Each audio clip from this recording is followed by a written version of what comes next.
لوگوں کے سامنے جب کبھی ہدایت آئی تو اس پر ایمان لانے سے ان کو کسی چیز نے نہیں روکا مگر ان کے اسی قول نے کہ کیا اللہ تعالیٰ نے کسی انسان کو پیغمبر بنا کر بھیج دیا ہے۔ تو یہ معاملہ صرف نبی کریم صلی اللہ علیہ وسلم کے ساتھ نہیں رہا، بلکہ پچھلے انبیاء جو ہیں ان کے ساتھ بھی ایسا ہی معاملہ رہا ہے۔ قرآن پاک ہی خود ریپیٹ کرتا ہے کہ حضرت نوح اور باقی دیگر انبیاء کے معاملے میں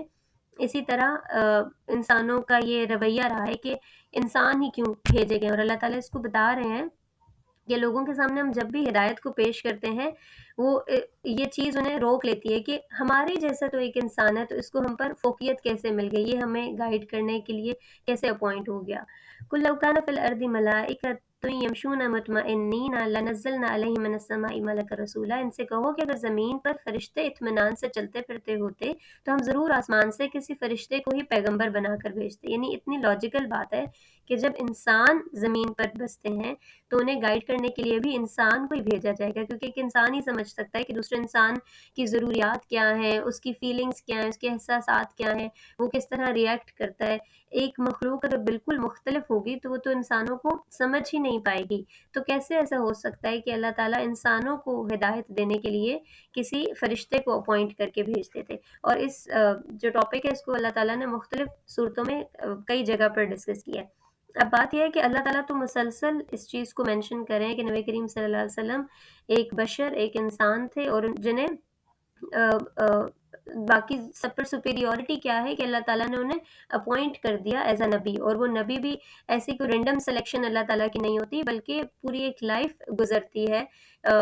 جس کے بعد ایک نبی کو چوز کیا جاتا ہے۔ اوبویسلی وہ اللہ تعالیٰ کی طرف سے اپوائنٹڈ ہوتے ہیں، کوئی بھی ایفرٹ کر کے اس منصب کو نہیں لے سکتا، لیکن پھر وہ جو نبی ہوتے ہیں ان کی شخصیت، ان کا کیریکٹر مثالی ہوتا ہے۔ ایسا نہیں کہ کسی کے پاس بھی کوئی بہت دولت ہو یا رتبہ ہو تو اس بنیاد پر وہ اخلاق ہوتا ہے جس کی بنا پر اللہ تعالیٰ جو ہے وہ چوز کرتے ہیں کسی کو بھی نبی اپوائنٹ کرنے کے لیے۔ تو یہ تو ان کے ایک ایلیگیشن کا آنسر تھا۔ اس میں ایک بس سائیڈ نوٹ کے طور پر بات کرتی جاؤں کہ ہمارے پاکستان میں بھی ایک یہ غلط فہمی ایک پورشن میں پائی جاتی ہے کہ وہ نبی کریم صلی اللہ علیہ وسلم کو مسلسل جو ہے وہ نور ثابت کرنے پر مصر رہتے ہیں یا پھر کچھ ڈفرینٹ بتانا چاہتے ہیں، جبکہ اللہ تعالیٰ بار بار اس کو مینشن کر رہے ہیں کہ نبی کریم صلی اللہ علیہ وسلم انسان ہیں، وہ ایک بشر ہے، ایک رجل ہے، مختلف ورڈز یوز کر کے یہی بتایا۔ تو اس کا پرپز یہی ہے کہ اگر ہم میں سے ہی ایک انسان اپوائنٹ ہوگا تو وہی ہمارے لیے ایک مثالی نمونہ بن سکتا ہے۔ تو یہ بھی ایک کہہ لیں کہ بلیف کے مس انڈرسٹینڈنگ یا مس کنسیپشن ہے، اس کو بھی انسان کو درست کر لینا چاہیے۔ اس کے علاوہ یہ کہ باقی جو ایلیگیشنز تھے جو یہ لوگ نبی کریم صلی اللہ علیہ وسلم پر کیا کرتے تھے، اس کو سورہ فرقان میں اللہ تعالیٰ نے بہت خوبصورتی سے ان کے تمام ایلیگیشنز کو نقل کیا کہ وہ یہ کہتے ہیں، اور اس کے بعد پھر ان کا آنسر بھی کیا ہے۔ تو میں چاہوں گی کہ میں سورہ فرقان آپ کے ساتھ بریفلی جلدی سے اس کو صرف ترجمہ پڑھ لوں، تاکہ ہم جب قرآن پڑھیں تو اس سے کنیکٹ کر سکیں کہ اچھا یہ وہ سچویشن تھی جس میں یہ آیات اتر رہی تھیں، کیونکہ قرآن پاک ہے ہی وہ نریشن جو کہ رسول اللہ صلی اللہ علیہ وسلم کی لائف کو نریٹ کرتی ہے کہ اب یہ واقعہ پیش آ رہا تھا، منافقین یہ بول رہے تھے، اللہ تعالیٰ کی طرف سے ایسے آنسر آ رہا تھا، یہ نبی کریم صلی اللہ علیہ وسلم کو یہ رویہ اختیار کرنے کو کہا جا رہا تھا۔ تو اسی طرح آپ جب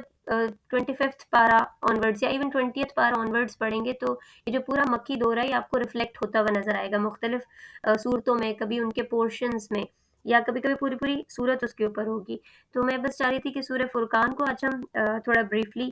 پڑھ لیں۔ سورہ فرقان سٹارٹ ہوتی ہے بسم اللہ الرحمن الرحیم۔ بہت بزرگ اور فیض رساں ہے وہ ذات جس نے اپنے بندے پر یہ فرقان اتارا۔ فرقان مطلب قرآن کریم، فرق کرنے والی کتاب، اس لیے کہ وہ اہل عالم کے لیے خبردار کرنے والا ہو۔ وہی ہے جس کے لیے زمین اور آسمانوں کی بادشاہت ہے، اس نے اپنی کوئی اولاد نہیں بنائی، یعنی اللہ تعالیٰ کی کوئی اولاد نہیں ہے، اس کی بادشاہی میں کوئی اس کا شریک نہیں ہے، اس نے ہر چیز کو پیدا کیا ہے اور اس کا ایک خاص اندازہ ٹھہرایا، یعنی ہر چیز کیلکولیٹڈ ہے اللہ تعالیٰ کے تخلیق میں۔ مگر لوگوں کا حال یہ ہے کہ انہوں نے اس کے سوا دوسرے معبود بنا لیے ہیں جو نہ کسی چیز کو پیدا کر سکتے ہیں، وہ خود پیدا کیے ہوئے ہیں، اور نہ اپنے لیے کسی نفع اور نقصان کا اختیار رکھتے ہیں، نہ موت ہی پر کوئی اختیار رکھتے ہیں اور نہ زندگی پر، اور نہ مرے ہوئے کو اٹھانے پر ان کا کوئی اختیار ہے۔ یعنی اللہ تعالیٰ نے وہ تمام چیزیں مینشن کی جو کہ انہیں ڈسٹنگوش کرتی ہیں ان باقی تمام معبودوں سے جن کی وہ پوجا کرتے ہیں۔